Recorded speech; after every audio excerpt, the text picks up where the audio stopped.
Sabe, quando a gente pensa em empreendedorismo, é muito fácil focar só em abrir um negócio. Mas na verdade é muito mais do que isso. É uma jornada mesmo, cheia de altos e baixos, de muito aprendizado e, claro, daquela busca pelo sucesso. É tipo uma maratona, não uma corrida de 100 metros. E para encarar uma maratona, ter um bom mapa ajuda, né? É esse mapa que a gente vai explorar agora. Bom, o nosso caminho aqui vai passar por 5 pontos bem importantes. A gente começa com aquela faísca, sabe? O sonho e o plano. Depois, vamos dar uma olhada nas armadilhas mais comuns para ninguém cair de bobeira. Em seguida, o papo é sobre a nossa força interior, a mentalidade que a gente precisa para aguentar o tranco. Também vamos ver qual é a hora certa de ajustar as velas e, por fim, como se preparar para o jogo de longo prazo, que é o que leva ao sucesso de verdade. Então, vamos lá. Toda grande aventura começa com uma faísca. Uma ideia, uma visão de algo diferente. Nessa primeira parte, a gente vai tentar entender o que é que acende esse fogo, o que está no coração de quem decide não só sonhar, mas colocar a mão na massa para construir. Essa é a grande pergunta, né? O que, no fim das contas, separa quem só tem uma boa ideia de quem realmente vai lá e transforma essa ideia em algo real? Olha, essa definição clássica do Schumpeter já dá uma pista excelente. Empreender, na essência, é inovar. Não é só abrir mais do mesmo, mas criar algo que muda um pouco as regras do jogo. Pensa só em como os aplicativos de transporte mudaram a forma como a gente se locomove, ou como o streaming transformou o entretenimento. É sobre isso, é sobre criar valor de um jeito novo. E essa ideia do Michael Gerber complementa isso perfeitamente. O empreendedor é essa pessoa visionária que olha para um problema e consegue enxergar uma oportunidade ali. É ter imaginação e, principalmente, a energia para não só sonhar com um futuro diferente, mas começar a construir esse futuro hoje. E aqui a gente pisa no freio e volta para a realidade. Porque a visão pode ser incrível, mas sem um plano, ela vira só um sonho distante. A falta de planejamento, segundo especialistas do Sebrae, é a primeira grande armadilha. É aqui que muitas jornadas, infelizmente, acabam antes mesmo de começar de verdade. Certo. Agora a gente entra no território minado, o campo das armadilhas. Mas calma, a ideia não é ter medo de errar, é justamente o contrário. É ter um mapa para desviar dos buracos mais conhecidos. Conhecer o inimigo é o primeiro passo para vencer, certo? E o Sebrae lista vários desses tropeços clássicos. E eles são perigosos mesmo.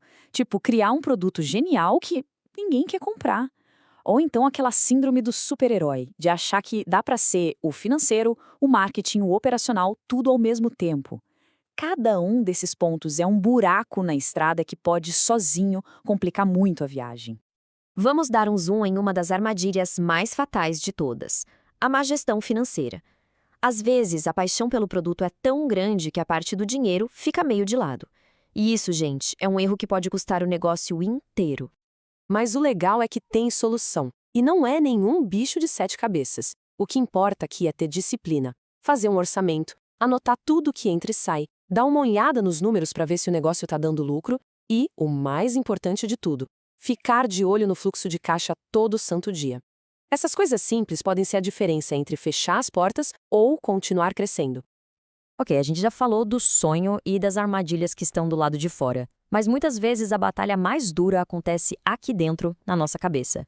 Então agora o foco é na ferramenta mais poderosa que qualquer pessoa pode ter nessa jornada, a própria mente. Para a gente entender qual é a mentalidade certa, primeiro a gente precisa sacar em que mundo a gente está jogando. O cenário mudou.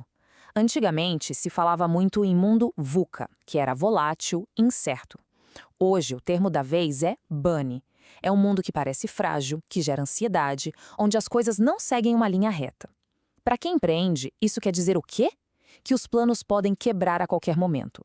E para navegar nesse caos, tem uma habilidade que virou questão de sobrevivência. E essa habilidade é a resiliência. Não é sobre nunca cair, mas sobre a velocidade com que a gente levanta depois do tombo. Pensa num rio. Ele não bate de frente com uma pedra e para. Ele contorna. Para quem está na jornada empreendedora, resiliência não é só uma qualidade legal. É um superpoder, de verdade. Tá, mas como é que se cultiva essa resiliência no dia a dia? Esse guia de 5 passos aqui é um ótimo começo. A ideia principal é transformar aquela meta gigante em pequenas vitórias, para a gente poder comemorar no caminho. É construir hábitos que levam para a direção certa, saber a hora de mudar a estratégia e, fundamental, se cercar de gente que apoia. Não é sobre ter uma força de vontade infinita, é sobre criar um sistema que te sustenta. E falando em ajustar a rota, isso nos leva para um dos momentos mais tensos e decisivos da jornada. Aquela hora em que o plano inicial, que parecia tão perfeito no papel, simplesmente não está funcionando. E aí vem aquela pergunta que tira o sono, né? A pessoa dá o sangue, faz tudo certo, mas a estratégia não decola. A realidade bateu na porta. E agora? Joga a toalha, insiste no erro até o fim, ou será que tem uma terceira opção? E essa terceira opção tem um nome que ficou famoso no mundo das startups: pivotar. Essa comparação aqui deixa a diferença bem clara. Desistir é largar tudo. Pivotar é usar tudo que foi aprendido para achar um novo caminho. Não se joga um mapa fora, só se recalcula a rota, usando a mesma bússola e toda a bagagem que já foi acumulada. Então, a mensagem é essa. Antes de pensar em jogar tudo para o alto, ajuste. Isso se conecta totalmente com a resiliência e com aquela ideia de ser um cientista de si. A falha de uma estratégia não é o fim do mundo, é um dado, é uma informação valiosíssima para a próxima tentativa ser ainda melhor. E com isso, a gente chega na última peça desse quebra-cabeça. A ideia de que empreender não é sobre uma tacada de sorte ou uma vitória rápida. É sobre entender e jogar o jogo de longo prazo. Para um pouco para pensar nessa frase. Ela é muito, muito poderosa. O sucesso não vem de um único ato heróico, de uma virada de chave. Ele é construído aos pouquinhos, tijolo por tijolo, uns hábitos do dia a dia. É sobre se apaixonar pelo processo de construir, e não só pela imagem do castelo pronto lá no final. E essa frase aqui, ela resume tudo. Vão ter dias em que vai parecer que todo o esforço não está valendo a pena, que a sorte só sorri para os outros.